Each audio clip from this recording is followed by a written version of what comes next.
Yan. Look at that.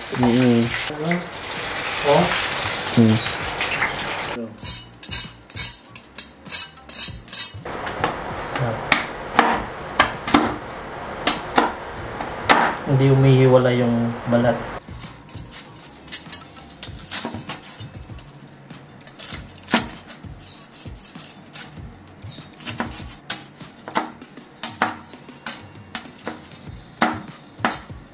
Tingnan natin ang lasa mismo.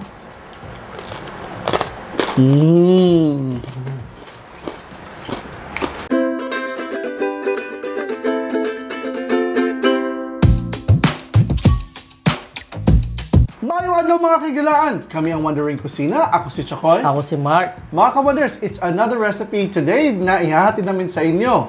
Pulutan serye. Yes, Pulutan series natin sa September. Now we have 2 more Pulutan series or episodes. No, this will be the second to the last one. And then excited ako kasi we will be doing something for you for the month of October. Kasi hindi pa namin naisip. Sige mga ka-Wonders, ang lulutuin natin ngayon ay Bagnet. Okay, so mga ka-Wonders, if you're new to Wondering Kusina's YouTube channel, please don't forget to subscribe to Wondering Kusina and click the notification bell para updated kayo sa lahat ng mga bagong videos namin. Ito yung process ng ating Bagnet. So mga ka-Wonders, yung una natin ginawa kanina, pinakuluan natin yung ating pork belly ng may paminta at asin. Tapos mga ka-Wonders, rest natin siya ng more than 2 hours para lumabas lang yung steam sa balat niya para maging crispy siya. At saka mag-cool down yung ano niya. Yung saka lumamig siya. Yan. So now, ito na siya.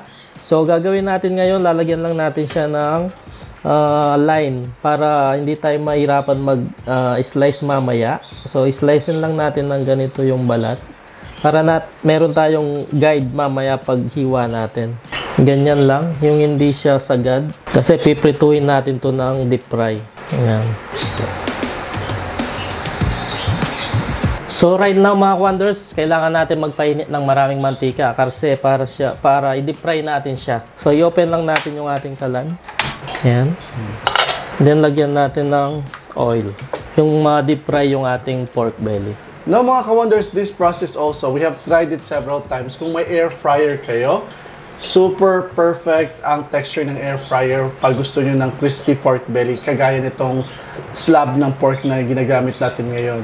Is lesser ang oil niya, and of course, not all of us has air fryer. Pero kung meron kayo, gamitin yung mga ka-Wonders, it's healthier, ang sarap pag air fryer. Pero iba pa rin yung lasa ng luto sa mantika. Oo, totoo din naman yun. Yung deep fry siya. Tapos yung pagkalutong niya. Yan mga Wonders, papainitin lang natin itong ating oil and then balikan natin pag mainit na. So mga Wonders, mainit na yung ating oil. Ito na siya. So now, lagay na natin yung ating mga pork slab. So unahin natin itong malaki at ihanda rin natin itong ating pantakip. Pamprotekta. Ayun.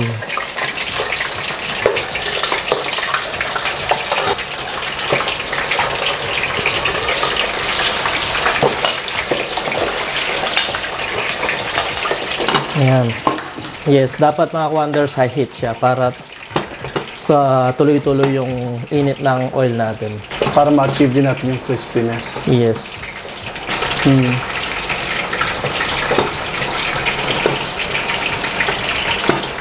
Yan, ukayin lang natin siya mga Wonders para sumingaw yung ano niya, steam. At para ma-even yung luto niya. At saka mag-crispy talaga yung balat. Yes. So mga Wonders, kung hindi na siya pumuputok na malakas, wag na natin siyang takpan para hindi ma-steam yung ano natin, yung pork, para mag-crispy siya.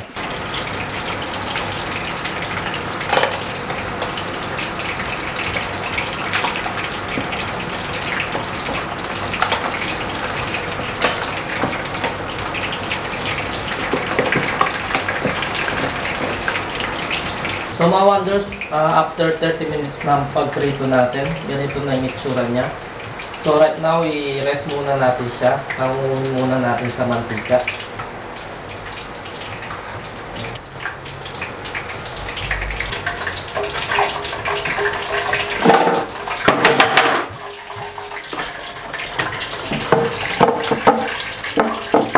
So, ganyan lang natin siya lagay para tumulo yung mantika. So tapos yung oil natin, ayahan lang natin siyang tumutulo yung makakuha natin yung pinakamainit na temperature niya. Naka-on pa rin siya, pero mamaya lakasan natin yan bago natin ibalik yung pork natin. Tama? Yes, tama. So balagyan natin after 10 to 20 minutes pag lumamig na yung ano natin, yung pork. So mga wonders, para madali siya lumamig, lagyan natin ng electric pan. Yan. So yan mga wonders, after natin i-rice yung ating pork or yung ating bagnet, so ibabalik natin ulit sa ating oil.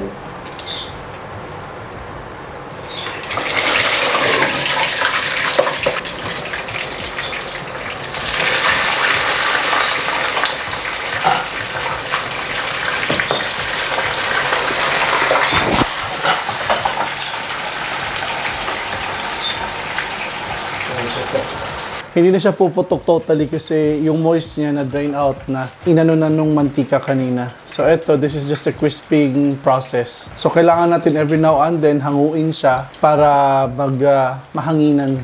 Yung unahin mo yung isa. Yung malaki. Yan. Look at that.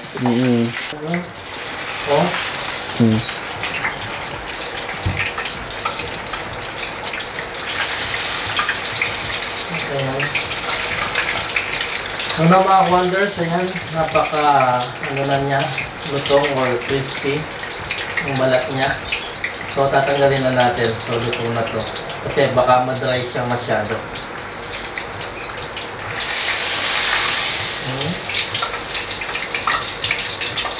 Ang laki oh.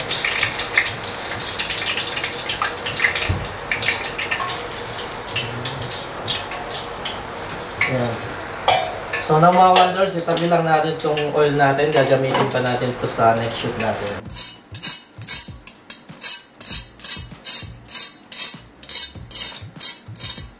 So mga wonders, now luto na yung ating bagnet. Now, i-slice na natin o i-chop na natin to.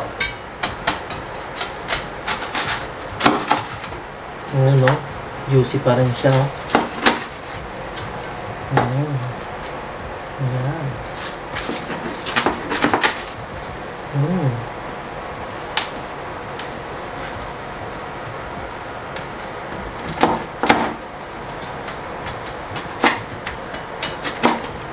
Ganda ng pagkaluto.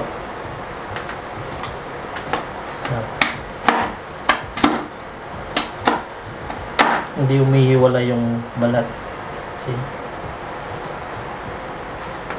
So ngayon, tikman na natin. Okay. So now mga wonders, tikman na natin kung anong lasa or malambot ba siya o crispy. So mga ka-wonders, ito ang ating version ng bagnet kung paano pagkaluto. So, yes, mukhang malutong, hindi pa namin natikman.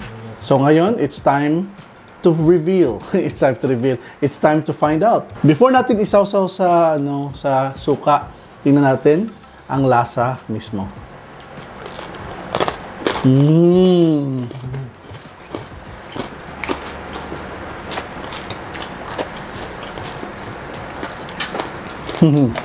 Sarap.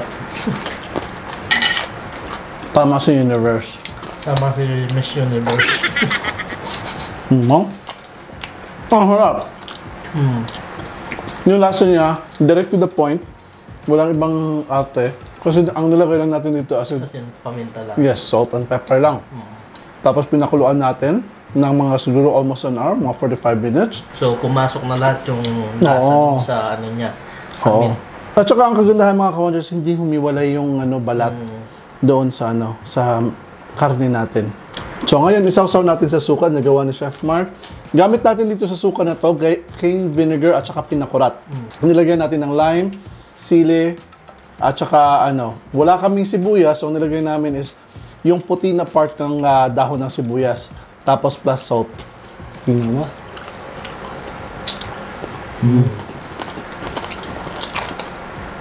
Sarap. Sarap sa kanin nito. Harap yung kung ang harap.